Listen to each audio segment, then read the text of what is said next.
추석 이후에 집값이 오른다 내린다. 요약을 한번 해보면 아파트는 망고쌤. 상승을 주장하시는 분들은 여전히 분양시장이 화랑이다. 분양가가 많이 올랐는데도 여전히 청약 경쟁률이 높지 않냐. 분양시장이 아파트 시장의 바로 밑이기 때문에 여전히 분위기가 좋고 앞으로도 좋을 것이다. 옛날에도 그랬지만 미분양이 줄어들면 항상 반등이 왔었어요. 2000년 초반에도 그랬고 2010년 중반에도 그랬고 항상 반등이 왔단 말이죠. 그럼 쉽게 한번 생각해보자. 우리 2022년 작년 연말에 그때 둔촌주공 망한다.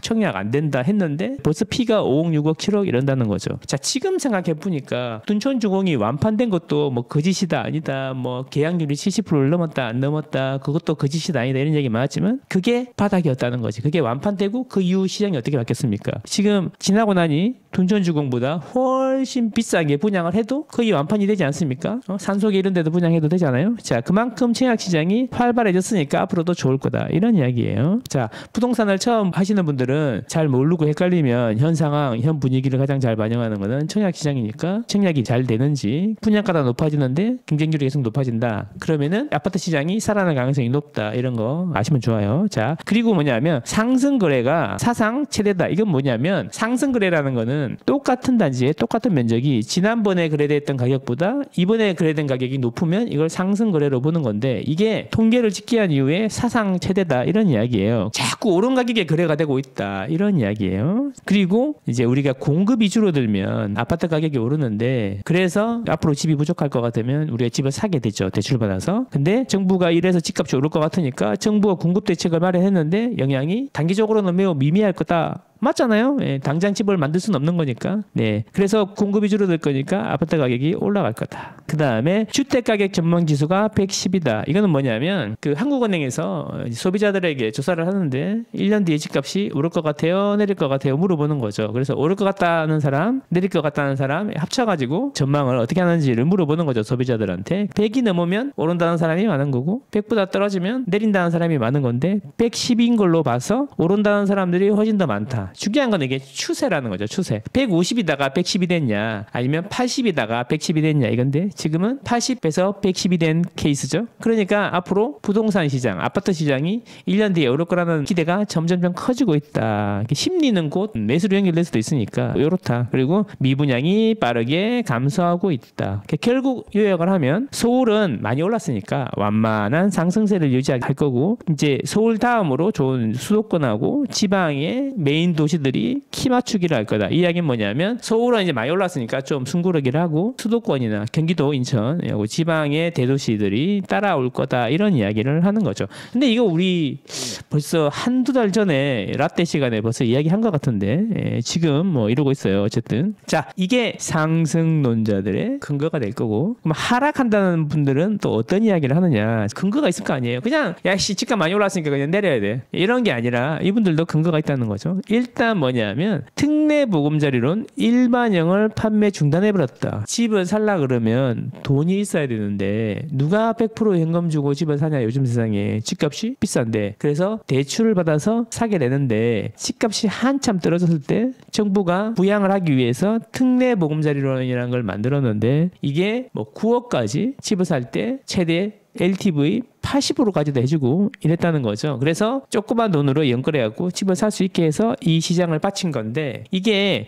특례보금자리론으로 집이 자꾸 오르니까 특례보금자리론 일반형을 중단했다. 일반형은 뭐냐면 9억 이하 집을 연봉하고 관계없이 DSR 안 보고 살 수 있게 열어준 건데 이거를 판매를 중단했으니까 이제 9억 이하는 안 되고 6억 이하면 되고 부부 합산소득이 1억이 넘으면 안 해주는 거다. 그래서 유동성이 축소될 거다. 그래서 연끌하는 사람들이 줄어들면 집값이 하락할 거다. 이런 주장인 거죠. 일리 있죠. 어차피 돈줄을 맞겠다. 이런 거니까. 자, 그 다음에 주담대 금리가 상승하고 있지 않냐. 이런 이야기죠. 주담대 금리 기준이 되는 게 여러 가지가 있는데 신잔액 기준 코픽스, 채권, 그 은행채 5년물 금리 이런 게 있잖아요. 그죠? 은행채 금리가 계속 올라가고 주담대 금리가 조금씩 올라간다. 그러니까 대출 받는 사람들이 더 힘들 거다. 이자 부담이 생기니까 연끌해서 사기가 쉽지 않을 거다. 이런 이야기인 거죠. 자, 자, 그리고 요즘에 나온 이야기인데 미국의 고금리가 장기화될 거다. 채권 금리가 올라가고 있다. 최근에. 어쨌든 미국 금리가 장기화되면은 미국이 고금리가 장기화되면은 우리나라만 따로 금리를 내려가지고 미국하고 우리나라하고 금리 격차를 크게 할 필요가 없다. 이런 거죠. 근데 미국하고 우리나라하고 금리 격차가 크면 어떻게 되는 거죠? 그게 이제 우리가 IMF의 트라우마가 있지 않냐. 우리나라에서 이자를 조금 주면 우리나라에 있는 돈을 빼가지고 미국으로 가져가는 거 아니냐. 그래서 외화 유출이 심하게 일어나면서 외환위기가 다시 오는 거 아니냐. 시스템이 붕괴되거나 어려워지지 않냐. 이런 이야기인 거죠. 그래서 미국 금리가 고금리가 장기화되면 우리나라도 금리를 낮추기가 힘들고 우리나라 채권금리도 따라서 오를 수 있다. 이런 이야기인 거죠. 그리고 그동안에 거래된 거는 다 금매였다. 금매. 이제 금매가 소진되고 나니까 이제 사람들이 살 이유가 없다. 그래서 매도 매수 호가 차이가 크니까 이제 추가로 매수세가 붙기는 어려울 것이다. 그리고 똑같은 현상인데 정부의 공급 대책에 영향을 줄 것이다. 왜냐하면 3기 신도시 공급을 앞당긴다고 하니까 무주택자들한테 청약이 좋잖아요. 무주택자들은. 그러니까 지금 집을 사지 말고 청약을 받으라는 시그널을 주는 거다. 뭐 이런 이야기입니다. 그래서 결론적으로 가면 소강 국면으로 갈 가능성이 높다. 이렇게 주장하는 거죠.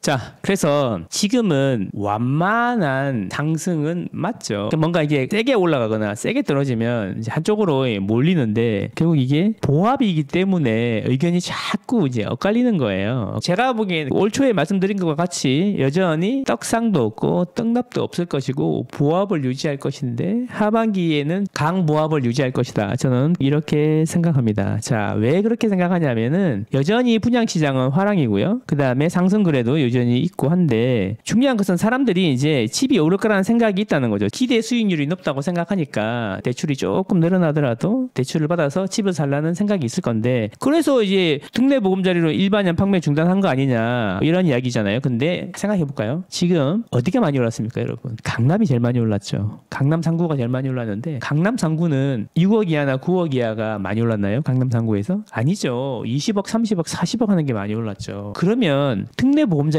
관계가 있습니까? 없다는 거죠. 그래서 특례보금자리론이 중단된다고 해서 유동성이 많이 축소될 거다. 물론 축소는 일부 되겠지만 그런 이야기는 좀 그런 것 같고 자 이제 사람들이 알아요. 고금리에 이제 적응이 됐고 금리가 0.1% 0.2% 오른다고 하더라도 고정금리라면 어느 정도 상한 계획도 나오고 소득 대비해서 할 수가 있잖아요. 그리고 중요한 것은 뭐냐면 특례보금자리론이 꼭 아니더라도 소득이 어느 정도 되면은 특례보금자리론보다 오히려 대출금리도 더 저렴하고 한도도 5억까지 나올 수가 있다는 거죠. 보통 우리가 말하는 과장급 평균 연봉이 6,500만 원 정도 된다고 하는데 DSR 40% 적용해도 그 정도 연봉이면 5억까지 빌릴 수가 있는데 오히려 특례보금자리론보다 은행 주담대 금리가 더 싸답니다. 그러니까 특례보금자리론 일반형 판매 중단은 오히려 6억 이하 쪽으로 수요를 몰아가는 효과가 있을 거고 그리고 더 비싼 집을 사시는 분들은 어차피 은행에서 빌려도 특례보금자리론보다 이자가 싸고 DSR 적용하더라도 특례보금자리론만큼 한도가 나오니 큰 영향은 없을 거다. 이런 건데 결국 온기가 강남 3구에서 옆으로 퍼질 것이냐 이 이야기인 거잖아요. 그거에 초점을 맞춰야 된다는 거죠.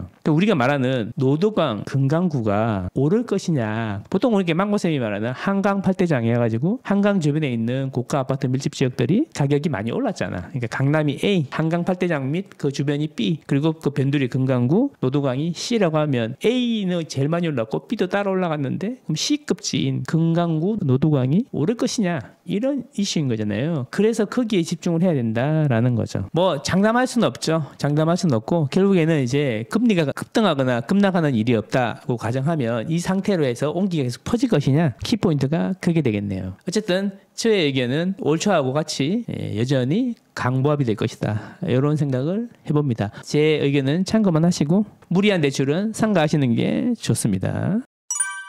저는 여러분과 여러분 가족의 행복을 응원합니다. 안녕.